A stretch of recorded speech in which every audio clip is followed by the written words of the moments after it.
तो पिछले पार्ट में हमने देखा था कि हाओशन, कायर और फेंग को छोड़कर बाकी सभी वॉरियर्स जो कि यहाँ ड्रीम पैराडाइज में आए थे उन्हें उन डेमन्स ने खत्म कर दिया था। वैसे वो कायर को भी खत्म करने वाले थे, लेकिन इतने में ही गॉडेस ऑफ नेचर उसे वहाँ से टेलीपोर्ट करते हुए यहाँ ड्रीम टेम्पल के अंदर ले आई थी, जहाँ कायर हाओशन से मिलती है। जिसके बाद हाओशन और बाकी सभी को पता चलता है कि जनरल जी ने कायर को बचाने के लिए अपनी जान गंवा दी, साथ ही बाकी वॉरियर्स भी मारे जा चुके हैं। तो ये सुनकर वो सभी दुखी थे। वैसे गॉडेस ऑफ नेचर यहाँ सभी से कहती है कि उसे उन सभी डेमन्स को हराने में उनकी मदद चाहिए, साथ ही इसके लिए वो इन लोगों को अपनी कुछ पावर भी प्रोवाइड करेगी। अब इस पार्ट की शुरुआत में हमें जानने को मिलता है कि गॉडेस ऑफ नेचर जिसने हजारों सालों से इस धरती की देखभाल की है, जिसने सारे सीजन्स ही नहीं बल्कि हर एक नेचर से रिलेटेड चीज को संभाला है, यहाँ तक कि डेमन कॉन्टिनेंट की भी देखभाल उसी ने की थी। ऐसा कई हजारों सालों से चल रहा था, लेकिन आज से 6000 साल पहले धरती पर 72 डेमन पिलर्स अपीयर हुए, जिनके अंदर से एक मिस्टीरियस पार निकली और उसने डेमन लाइक क्रिएचर को जन्म दिया।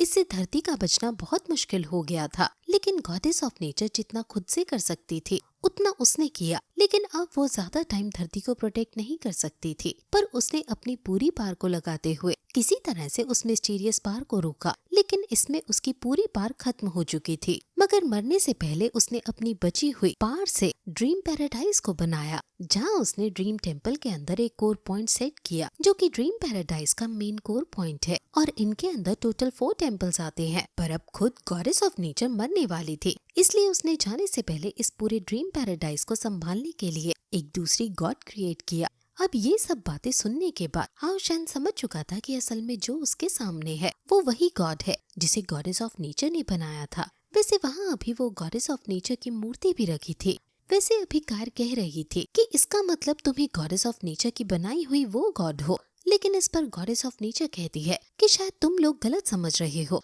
तुम लोगों ने ही स्पिरिचुअल फर्नेस ऑफ विजडम को गलती से गॉड समझ लिया है। असल में गाइस, गॉडेस ऑफ नेचर ने एक पूरा सिस्टम तैयार किया था जो कि इस ड्रीम पैराडाइज का हिस्सा है, और स्पिरिचुअल फर्नेस ऑफ विजडम इस पूरे सिस्टम को ऑपरेट करती है, इसलिए हम इसे गॉडेस ऑफ नेचर कहकर ही बुलाएंगे। अब जैसे ही हाओशन यहाँ स्पिरिचुअल फर्नेस की बात सुनता है तो वो समझ जाता है कि असल में यही वो स्पिरिचुअल फर्नेस है जिसकी बात मून प्रिंसेस कर रही थी, और यंग डेमन मास्टर भी इसे ही लेने के लिए आया है। अभी गॉडेस ऑफ नेचर ये बताती है कि उसके हिसाब से demon emperor already 1 lakh spiritual power achieve कर चुका होगा।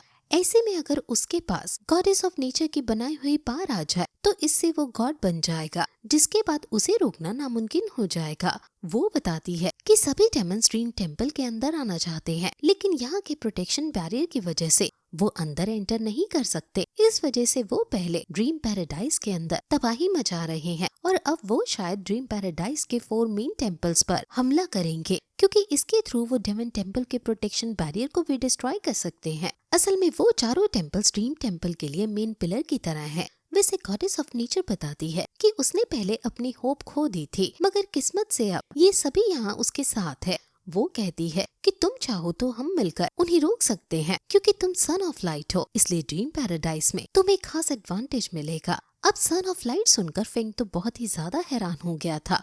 वैसे अब इसके बाद सीन चेंज होता है और हम यंग डेमन मास्टर को देखते हैं, जो कि अभी सभी से बातें कर रहा था। बाकी सभी सोच रहे थे कि आखिर वो लड़की मतलब कायर अचानक से कहाँ गायब हो गए।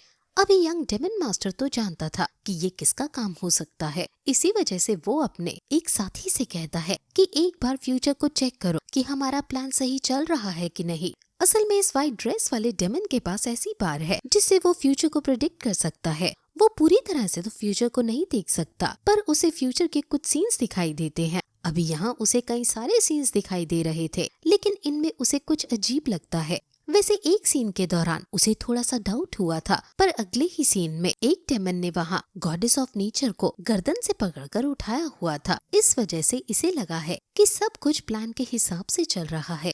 वो ये बात यहाँ यंग डेमन मास्टर को बताता है, जिसके बाद यंग डेमन मास्टर खुश होते हुए सभी से कहता है कि ठीक है, तो अब हमें आगे का प्लान शुरू करना चाहिए। वो सभी से कहता है कि हमें अब यहाँ के चारों टेम्पल को डिस्ट्रॉय करने का काम शुरू करना है। अब उसकी बात मानते हुए सभी डेमन वहाँ से चलने लगते हैं। साथ ही मून प्रिंसेस और डेमन प्रिंसेस भी उनके साथ ही रही थी। लेकिन इतने में young demon master moon princess को रोकते हुए कहता है कि तुम दोनों के जाने की जरूरत नहीं, तुम यही सेफ हो। लेकिन इस पर मून प्रिंसेस कहती है कि नहीं, हमें भी आपकी मदद करनी है। अब तभी वो व्हाइट ड्रेस वाला डेमन यंग डेमन मास्टर से कहने लगता है कि हम इन दोनों को साथ में जाने दे सकते हैं, इससे आपको इनकी सुरक्षा की चिंता नहीं होगी। ये बात यहाँ यंग डेमन मास्टर को भी सही लगती है और वो आगे आते हुए मून प्रिंसेस को अपने डेमन क्लैन के सारे बिजनेस की इंफॉर्मेशन और साथ ही उसे मेंटेन करने की परमिशन देता है। लेकिन मून प्रिंसेस इस पर कहने लगती है कि ऐसा आप मेरे फादर की वजह से कर रहे हो, लेकिन मैं ऐसा बिल्कुल नहीं चाहती, और इसके बाद वहाँ से चली जाती है। साथ ही डेमन प्रिंसेस भी उसके पीछे पीछे चली गई थी। अभी यंग डेमन मास्टर अपने उन साथी से कह रहा था कि इस लड़की के इन्हें अंदाजों की वजह से मुझे ये इतनी पसंद है। पर अब इसके बाद सीन चेंज होता है और हम देखते हैं कि अभी ड्रीम टेम्पल के अंदर गॉडेस ऑफ नेचर हाओशन और बाकी सभी को लेवल 6 की पार दे रही है। वो सभी के आसपास एक एनर्जी सर्कल क्रिएट करती है, जिसके बाद सभी की स्पिरिचुअल पार बढ़ने लगी थी। अब यहाँ हीलर कह रहा था कि क्या सच में मैं अभी लेवल 6 पर पहुँचने वाला हूँ। वैसे हम देखते हैं कि जैसे ही ये प्रोसेस पूरी तरह से कंप्लीट होती है तो अचानक से उन सभी के विंग्स निकलने स्टार्ट हो गए थे। यहाँ एक एक कर सभी को दिखाया जाता है। अब इसके बाद फेंग यहाँ हाओशन के पास आते हुए उससे पूछता है कि कैप्टन हाओशन, अब आगे हमें क्या करना है। अभी हाओशन इसी बारे में सोच रहा था। वैसे तो उन्हें सभी टेम्पल्स को प्रोटेक्ट करना है, लेकिन हाओशन नहीं चाहता कि वो अपनी टीम को अलग अलग हिस्सों में भेजे, क्योंकि ऐसा करने से उनकी पार कम हो जाएगी। पर अब वो सभी को बुलाकर उनसे कहता है कि हमें हमारी टीम को 3 पार्ट में डिवाइड करना होगा। पहली टीम मिस वैंग यांगयुन, हीलर और फेंग की होगी। दूसरी टीम कायर, लिंजी और चेरी की होगी, जो कि वुडन टेम्पल को बचाने के लिए जाएंगे। अब बस हाओशन और ज़ियायु बचे थे। हाओशन बताता है कि अभी 2 और टेम्पल बचे हुए हैं, इसलिए वो दोनों मिलकर वाटर एंड विंड टेम्पल को प्रोटेक्ट करेंगे और अपना अपना काम पूरा कर वो सभी वापस से ड्रीम टेम्पल के अंदर लौटेंगे। इसके बाद अब वो सभी निकल चुके थे। वैसे अभी हम फेंग के हाथ में एक एनर्जी बॉल को देखते हैं। हमें जानने को मिलता है कि ड्रीम टेम्पल से निकलने से पहले जब ये लोग बात कर रहे थे कि आखिर ये लोग उन डेमन्स को हराएंगे किस तरह से, क्योंकि वो तो लेवल 7 से भी ज्यादा लेवल पर हैं। पर अब जब वो कोई अच्छा सा प्लान सोच रहे थे, तभी गॉडेस ऑफ नेचर कहती है कि वैसे तो मैं लड़ाई के बीच तुम्हारी कोई मदद नहीं कर सकती, पर मेरा काम ड्रीम पैराडाइज के लॉस को कंट्रोल करना है। इस वजह से मैं तुम्हें सील ऑफ लॉ दे सकती हूँ और इसका यूज कैसे करना है वो भी सिखा सकती हूँ। अब इस सील ऑफ लॉ के मिलने के बाद कायर सभी को बताती है कि उन सभी डेमन्स में से एक डेमन के पास ऐसी पावर है जिससे वो फ्यूचर के सीन देख सकता है। लेकिन अब ये लोग जानते हैं कि ऐसा कोई भी डेमन नहीं है जो पूरी तरह से फ्यूचर देख सके। वैसे अब उन्हें यहाँ से निकलना था, लेकिन निकलने से पहले हाओशन इन सभी को याद करते हुए कहता है कि आप सबने जो कुछ भी किया है हम सब उसे कभी नहीं भूलेंगे। साथ ही हाओशन उनसे वादा करता है कि वो इस चीज का उन डेमन से बदला लेकर रहेगा। अब इसके बाद सभी ग्रुप वहाँ से निकल पड़ते हैं, लेकिन लास्ट में हाओशन और ज़ियायु बचे हुए थे। हाओशन यहाँ से जाने से पहले गॉडेस ऑफ नेचर से कहता है कि अगर सिचुएशन बिगड़ती है तो आप बाहर मत आइएगा, क्योंकि वो आपको ही लेने आए हैं। लेकिन इस पर गॉडेस ऑफ नेचर कहती है कि मैं अपनी ही जगह को तबाह होते हुए कैसे देख सकती हूँ। वैसे इसके बाद अब हम देखते हैं कि हाओशन और ज़ियायु दोनों ही वहाँ विंड टेम्पल पहुँचने वाले थे, लेकिन उन दोनों के पहुँचने से पहले एक दूसरा डेमन वहाँ पहुँच चुका था, जो कि अपने मैजिकल इंस्ट्रूमेंट को निकालते हुए उसकी साउंड वेव से विंड टेम्पल के ऊपर हमला करना भी शुरू कर दिया था। लेकिन अभी विंड टेम्पल के आसपास एक बैरियर बना हुआ है जिसने इस डेमन के इंस्ट्रूमेंट की साउंड को रोक लिया। पर अब वो डेमन अपनी पार बढ़ाते हुए हमला करता है, जिसकी वजह से विंड टेम्पल का बैरियर डिस्ट्रॉय हो जाता है। इसके बाद अब वो डेमन विंड टेम्पल पर हमला करने वाला था, लेकिन इस बार उसके अटैक को फिर से कोई चीज रोक लेती है। हम देखते हैं कि अब हाओशन आ गया था और उसने ही इस अटैक को रोका है। यहाँ हाओशन कह रहा था कि तुम्हें क्या लगा कि तुम इतनी आसानी से विंड टेम्पल को डिस्ट्रॉय कर दोगे और कोई तुम्हें रोकेगा भी नहीं। वैसे हाओशन के होने से इस डेमन को कोई फर्क नहीं पड़ रहा था, लेकिन अब जब वो हाओशन की आंखों में देखता है तो हैरान हो जाता है। वो सोच रहा था कि इसकी आंखें मुझे किसी की याद दिला रही हैं। साथ ही उस डेमन को ऐसा फील हो रहा था कि वो हाओशन के आगे घुटने टेक दे, लेकिन अब वो खुद को संभालता है और कहता है कि बच्चे, तुमने यहाँ पर आकर बहुत बड़ी गलती की है। और इतना कहते हुए वो हाओशन पर हमला करने के लिए बढ़ रहा था, लेकिन अब हाओशन भी उसकी तरफ बढ़ता है और देखते ही देखते दोनों के बीच लड़ाई शुरू हो जाती है। अब कुछ देर की लड़ाई के बाद हाओशान अचानक से वहाँ से भागने लगा था। उसे देखकर वो डेमन हंसता है और कहता है कि बच्चे, लगता है तुम मुझसे डर गए।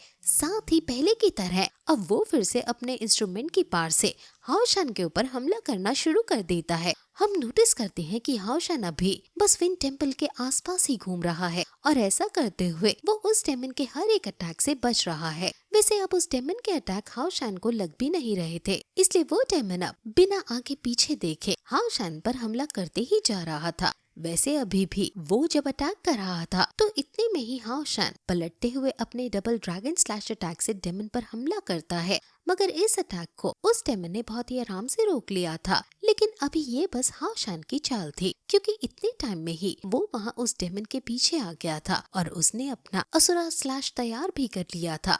अब जैसे ही वो इसे यूज करता है तो इससे वो डेमन नहीं बच पाता और वहाँ नीचे गिर जाता है, पर इतने खतरनाक अटैक के बाद भी उसे ज्यादा चोट नहीं आई थी। इस वजह से वो हंसते हुए हवा में आना शुरू कर देता है और इसके बाद वो अपने पंखों को घुमाते हुए हाओशान की तरफ कई सारे स्लैश का यूज करता है। हाओशान उसके सभी अटैक को डॉज कर लेता है, लेकिन इसके बाद उस डेमन ने फिर से अपने इंस्ट्रूमेंट को निकाल लिया था और अब वो हाओशान के ऊपर और ज्यादा पार से हमला करने लगा था। अब फिर से देखते ही देखते उन दोनों में लड़ाई शुरू हो जाती है, लेकिन इस बार हाओशान बहुत ही आसानी से उस डेमन के हर एक अटैक को डॉज कर रहा था।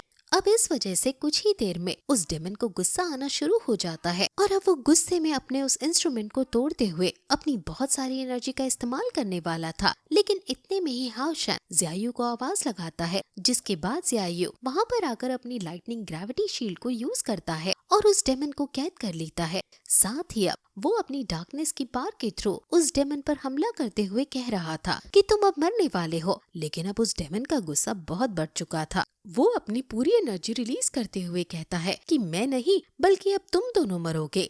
साथ ही यहाँ पर वो डेमन एम्परर की क्रिएट की हुई उस सील को भी डिस्ट्रॉय कर देता है और अब अपनी पूरी पावर को अनलीश करता है। साथ ही इसके बाद उसने अपनी ग्रेट एंजल बॉडी को समन कर लिया था। इसकी बस एनर्जी ही इतनी ज्यादा थी कि हाओशान वहाँ से पीछे को खिसकते जा रहा था। ये देखते हुए वो डेमन हंसता है और कहता है कि अब तुम्हें मुझसे कोई नहीं बचा सकता। लेकिन अब जब वो हमला कर रहा था तभी हाओशान अपने हाथ में उस सील ऑफ लॉ को निकालते हुए कहता है कि मैं इतनी देर से इसी टाइम का इंतजार कर रहा था। और इसके बाद अब वो जैसे ही सील ऑफ लॉ को एक्टिवेट करता है तो अचानक से वहाँ वो एंजल बॉडी सीधा ही उस लॉ ऑफ सील के अंदर एब्जॉर्ब होने लगती है। असल में इस डेमन ने ड्रीम पैराडाइज के लॉस को तोड़ा है। वैसे अब वो एंजल बॉडी यहाँ हाओशान की तरफ आ चुकी थी, इसलिए हाओशान तुरंत उसके थ्रू यहाँ सीधा उस डेमन पर हमला करता है। इस अटैक से बचने के लिए वो डेमन अपने सामने बहुत सारी शील्ड क्रिएट करता है, लेकिन एंजल बॉडी के हमले की वजह से वो सारी शील्ड डिस्ट्रॉय हो जाती है और अंत में वो डेमन भी मारा जाता है। साथ ही यहाँ उसकी बॉडी से क्राउन ऑफ इनहेरिटेंस भी निकलकर बाहर आता है, जिसे लेते हुए हाओशान तुरंत ही ज़ियायु के पास आ गया था। वो ज़ियायु से कहता है कि तुम्हारी स्पिरिचुअल एनर्जी इस टेक्निक का यूज करने में खत्म हो गई होगी, तो इस क्राउन ऑफ इनहेरिटेंस को तुम ही रखो, इससे हमें बाकी के फाइट के दौरान भी हेल्प मिलेगी।